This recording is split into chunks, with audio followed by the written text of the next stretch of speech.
Hi friends, మీ ఇంట్లో బాలామృతం ఉంటే ఖచ్చితంగా మీరు కూడా కేక్ తయారు చేయండి. చాలా అంటే చాలా బాగా వచ్చింది.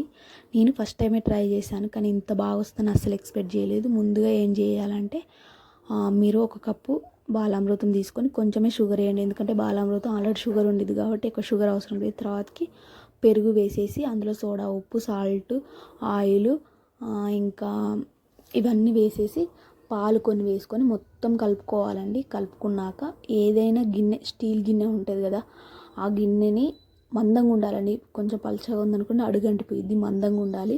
స్టీల్ గిన్నె అయినా ఇంకే గిన్నె అయినా లేదు. తర్వాతకి ఆయిల్ రాసేసి దాంట్లో కొంచెం బియ్యం పిండి లేకపోతే గోధుమ పిండి, మైదా పిండి ఏది ఉంటుంది వేసేయండి. చుట్టూ తిప్పేసుకున్నాక ఆ పిండి మనం కలుపుకునేది అందులో వేసేసాక ఒక పెద్ద గిన్నె తీసుకొని అందులో ఇసుక కానీ సాల్ట్ కానీ ఏది ఉంటే అది అందులో వేసేసి హై ఫ్లేమ్లో 10 మినిట్స్ ఉంచేసాక అది అందులో పెట్టేయాలండి. పెట్టేశాక 30 మినిట్స్ ఉంచానండి. కేక్ అయితే చాలా అంటే చాలా బాగుంది. ఖచ్చితంగా మీరు కూడా ట్రై చేయండి. చూడ్డానికే చాలా బాగుంది. రియల్ కేక్ లాగానే ఉంది.